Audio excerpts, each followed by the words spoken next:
بسم الله الرحمن الرحيم الحمد لله رب العالمين والصلاة والسلام على سيد المرسلين وعلى آله وأصحابه أجمعين أما بعد السلام عليكم ورحمة الله وبركاته. This is an overview of this online course at As-Subah.com, variant Quranic readings, qira'at, and the preservation of the Qur'an. The course aims are as follows: to appreciate the miracle of the Qur'an's preservation, to find answers to revisionist objections to the Qur'an's preservation, and to gain an in-depth understanding of the origin and reliability of the canonical Quranic readings, the qira'at. And the bulk of the course focuses on this third subject. The transmission of the Quranic text consists of two parts. One is the written aspect, and the other is the oral aspect, right? So there's these two elements to the Quranic text. And both of these are alluded to in the very first words of the Qur'an that were revealed to Rasulullah sallallahu alaihi wasallam. اقرأ باسم ربك الذي خلق خلق الإنسان من علق اقرأ وربك الأكرم الذي علم بالقلم علم الإنسان ما لم يعلم. Right? So it mentions to recite in the name of your Lord. So recitation, of course, is oral. And that's how the Prophet sallallahu alaihi wasallam received the Quran, orally. But then these ayat also say, allama bil qalam, Allah taught by the pen. And the Quran that was revealed, Rasulullah sallallahu alaihi wasallam received it orally, but then he would dictate it to scribes and they would write it down. And eventually, after the demise of Rasulullah sallallahu alaihi wasallam, these written materials were gathered together and they were copied and compiled into the form of a book, a mushaf. Right? So the oral aspect of the Quran is primary and the written aspect is secondary. As Imam Malik rahimahullah said, إِنَّمَا أُلِّفَ الْقُرْآنُ عَلَى مَا كَانُوا يَسْمَعُونَهُ مِنْ قِرَاءَةِ رَسُولِ اللَّهِ صَلَى اللَّهُ عَلَيْهِ وَسَلَّمَ. That the Quran was written, it was compiled based on what they heard Rasulullah sallallahu alaihi wasallam reciting. Right, so there's two aspects to the integrity of the Quran. One is the written integrity, the actual script that we have, the integrity of that, and the other is the oral integrity, as in the manner in which that script is recited. Now, regarding the written integrity, there were certain theories that Western academics put forward some decades ago, but there have been, as in there were theories that the Quranic text did not reach completion until 1 or 2 centuries after Rasulullah sallallahu alaihi wasallam. But these have been completely debunked. In fact, there have been some very exciting developments over the last decade or so, where studies have been conducted of physical evidence of manuscripts of the early Qur'ans from the time of the Sahaba and the Tabi'in, completely debunking these claims and vindicating the Islamic narrative. And those developments are explored and touched on in the course. But there are still some questions and some doubts that people have regarding the written integrity of the Quran, mainly regarding other mushafs. So there's the mushaf that we know as the Mushaf al-Amma or the Mushaf al-Uthman, or more accurately the Masahif Uthman or Masahif A'imma.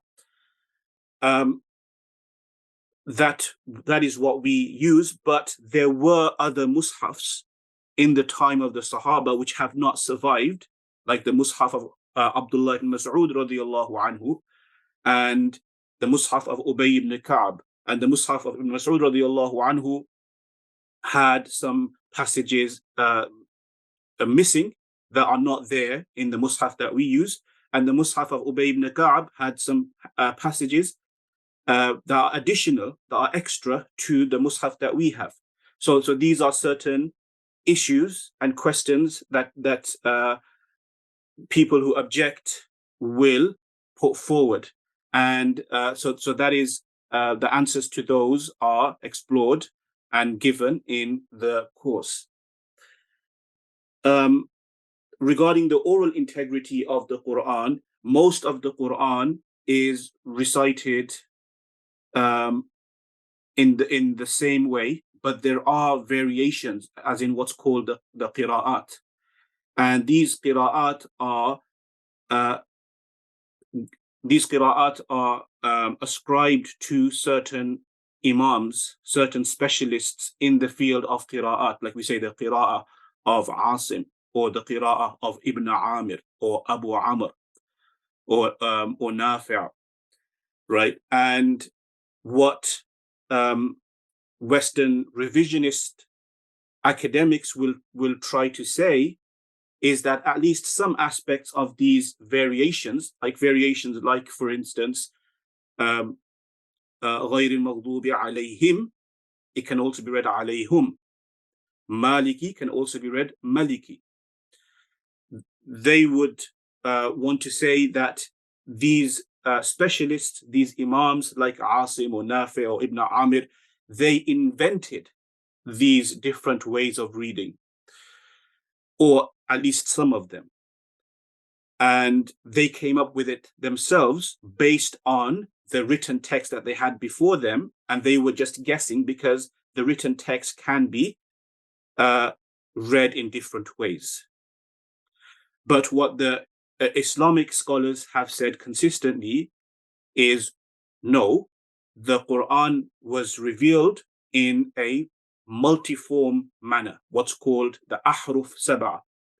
And the aḥruf sab'a means that the Quran was revealed in multiple ways, right? As one scholar explained, توسعة على العباد باعتبار اختلاف اللغات والألفاظ المترادفات وما يقاربها. Right, so the Quran was revealed in multiple ways. Yes, some of that is, or most of that is differences in dialect, like alayhim or alayhum. But some of that was also to create slight differences in meaning, which complement each other and augment each other, right? And this is another aspect of the remarkable features of the Quran. And so this course looks at how the Islamic narrative is stronger and has more evidence than the Western revisionist perspective.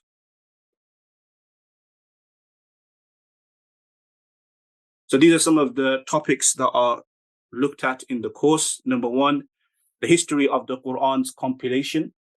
Number two, the aḥruf sab'a, the 7 modes of reading revealed to the Prophet sallallahu alaihi wasallam. And these aḥruf sab'a form the source of the variant readings, right? So in other words, those specialists in qira'ah, they were not inventing these different ways of reading. Rather, they were selecting from a pool of variation that had existed, which reached them, and they selected one or a few different ways of reading from that pool of differences that had reached them. So they were not inventing, they were selecting. Number three, a detailed introduction to the field of qira'at, including the emergence of the reading traditions, pre-codification, during codification, and post-codification, right? So this is a remarkable chapter in the history of the preservation of the recitation of the Quran. And it's amazing the effort and the erudition of the scholars involved in this field. And that's looked at in quite some detail in this course, right? As what's meant by codification is the writing down. So initially, in the first couple of centuries, these different ways of reading were passed down mainly orally, and they may have been written aids as well. But eventually, they were actually compiled into the form of a book, in the sense that scholars would, or scholars of this field, would write down right the way from Surah Al-Fatiha all the way to Surah Al-Nas and explain the different ways in which each of the specialists of this field would recite different parts of the Quran. And they would also explain their chains, right? So as in the chains of the authors of those books to those specialists, and also the chains of those specialists back to Rasulullah sallallahu alaihi wasallam. So that is looked at in quite some detail in this course. And how tawatur, infallibility, is determined in the canonical readings. So canonical means the accepted, reliable qira'at, and there were some what's called shadh or da'if, unreliable qira'at, and the scholars of this field have come up with stringent criteria to determine which qira'at are mutawatir and which are robust and which give us confidence that these are reliable qira'at, and this is explained in the course as well. Refuting Orientalist claims that some canonical readings were based on conjecture. So some of the features of the course, there's a look at some early Quran manuscripts and a look at the different script types. So the early Quran manuscripts were written in a different script to the one that we're familiar with. They were written in either what's called the Kufi or the Hijazi script, as opposed to the later Nasakh script. Learning about early vowelling methods and how they differ from current methods, right? So the way the letters in the Mus'haf that we use are dotted, right? Like the dot on the ba and the da and the tha, and also the fatha, kasra, dhamma, those vowels, those are represented differently in the early Mus'hafs.